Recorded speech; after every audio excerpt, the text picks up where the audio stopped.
The cell phone in the 21st century, a risk for addiction or a necessary tool. Cell phones have been one of the most widely used and sold devices over the last decade. Today, almost everyone has a personal mobile device, and more cell phones are being given to children before they have even started high school. We need a cell phone to live. Today, I come to present you a speech where the main points are firstly, that the cell phone can be a necessary tool or it can become an addiction. Secondly, why children have a cell phone sooner and sooner. Thirdly, what are the responses of the group in my audience analysis questions. Everyone has to use the cell phone. It helps you. It keeps you updated with everything. It makes you socialize. You can even find a partner or go on a date. Moreover, according to Xavier Carbonell in his publication, The Cell Phone in the 21st Century, he's writing on functionality and written text. Written information has an added value. It's permanence. SMS is therefore very different from oral conversation and leaves you with written proof of what you have communicated. One of the factors that determine the capacity of a substance to create addiction is its rewarding properties.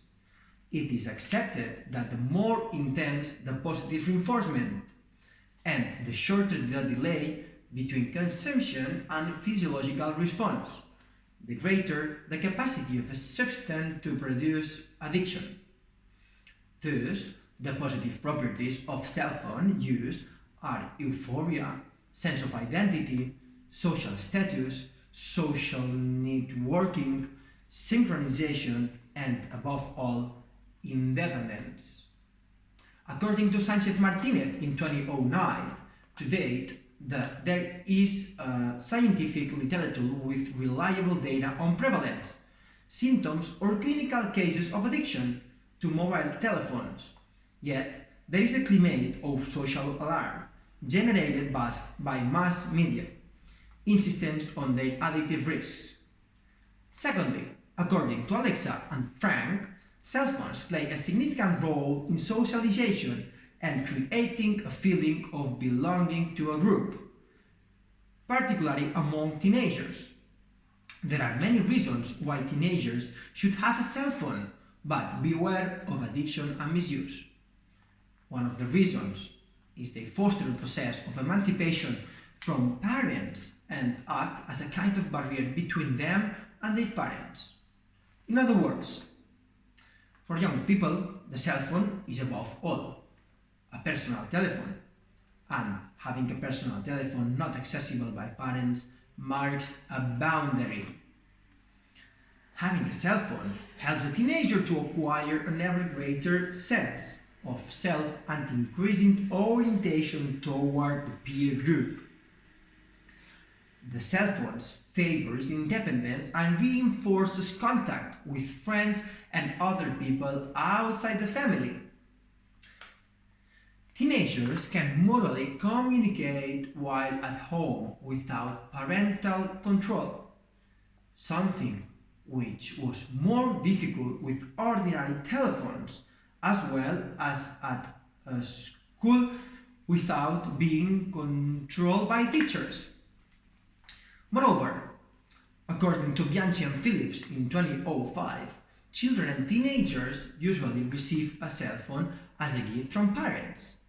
Making a present of a cell phone could be seen as a rite of passage, a gift related to initiation into the teenage phase, into social independence.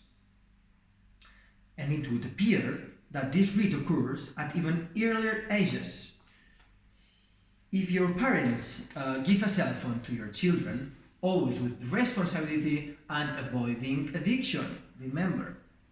In my personal experience, I got my first cell phone at the right time, right when I was 13 years old, in the middle of high school, and in fact, I was the last in my class to be given a cell phone by my parents. A simple and cheap cell phone with a responsible use and with its basic functions for communication. Thirdly, I would like to make a small aside about the responses obtained from the class. I asked two questions. The first one was, do you think cell phones are necessary to live? And the second one was, do you think children should have a cell phone before finishing high school? In the first one, 80% of those who answered said yes, that is, all except one person.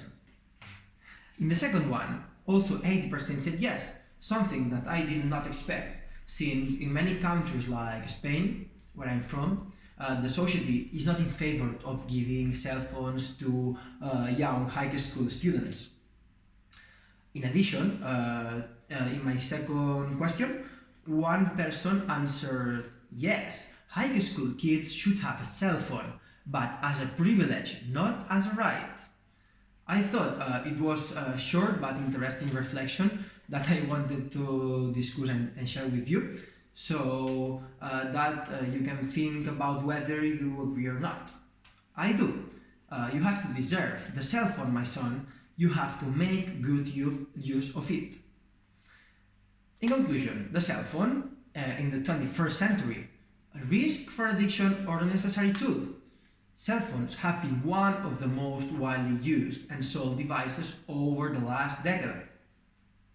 Today, almost everyone has a personal mobile device, and more cell phones are being given to children before they have even started high school.